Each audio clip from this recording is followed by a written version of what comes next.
আমরা লক্ষ্য করেছি ম্যান পাওয়ারের ব্যবসাও সে চালু করছে, গ্রামীণ ম্যান পাওয়ারের ব্যবসা। আমরা লক্ষ্য করেছি ডক্টর ইউনূস সাহেব গ্রামীণ ইউনিভার্সিটি সে লাইসেন্স নিয়েছে। তো তার একের পর এক ব্যবসা বাণিজ্য সফলভাবে চালিয়ে যাচ্ছে। দেশ কোথায় চলছে, দেশ কিভাবে যাবে সেটা তো তার দেখা উচিত ছিল। আমরা আজকে আমাদের এই কর্মসূচির মধ্য দিয়ে আমরা জানিয়ে দিতে চাই যে আগামীতে যদি আগামী এক সপ্তাহের মধ্যে যদি এই উপদেষ্টা পদত্যাগ না করে আমরা কঠোর থেকে কঠোর আন্দোলনের ঘোষণা দেব এবং কঠোর কর্মসূচি দিতে বাধ্য হব। যিনি সর্ব বিষয়ে তার অভিজ্ঞতা থাকা প্রয়োজন।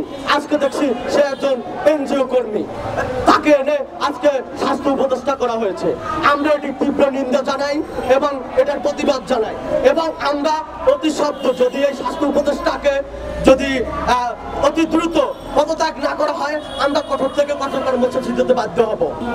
ডক্টর ইউনূস স্যার, আপনি যখন আসছেন তখন বলেছিলাম আপনাকে যে আপনি ফেল করলে বাংলাদেশ ফেল করবে, কিন্তু 1 বছর 8 তারিখে আপনি শপথ নিয়েছেন। কি করেছেন আপনি?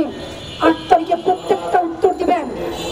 আজকে যে অভিযোগ নিয়ে এসেছেন এই লেবার পার্টির পক্ষ থেকে স্বাস্থ্যমন্ত্রীর পদত্যাগ, আমরা শুধু স্বাস্থ্যমন্ত্রীর পদত্যাগ না, আমাদের সংগঠন থেকে এই তাদের সাথে সমর্থন জানিয়ে আমরা আপনাদের এই পুরো বর্তমান অন্তর্বর্তীকালীন সরকার বলেন বা বিপ্লবী সরকার বলেন, বিপ্লবী সরকার বলেন, সবার কাছে 8 তারিখে জানতে চাইব আপনারা কি করেছেন, পাচারকৃত টাকা এনেছেন, এখন এনেছেন।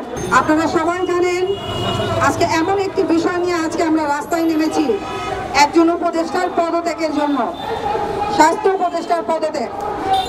আমরা জানি এই সরকার অন্তর্বর্তীকালীন সরকার একটি বিপ্লবী সরকার। এই সরকার গঠন করা হয়েছে হঠাৎ করে, কোনো যোগ্যতার বিচার না করে, কোনো উপদেষ্টারই দেখা গেছে যে তারা দায়িত্ব পালন করতে পারবে কিনা সেইটা বিচার না করেই কিন্তু তাদেরকে বিভিন্নভাবে পদে বসানো হয়েছে। এই অন্তর্বর্তীকালীন সরকারের কাছে আমার বোন একটা প্রশ্ন করে গেছে, আপনারা 1 বছরে কি করতে পেরেছেন তার জবাব নিব 8 তারিখে। 8 তারিখ আসতে অনেক দেরি, আমরা এখনই আপনার কাছে জবাব চাই। আপনার উপদেষ্টা পরিষদে যারা বসে আছেন তারা কতটুকু সফলতার সাথে তাদের দায়িত্ব পালন করতে পেরেছে।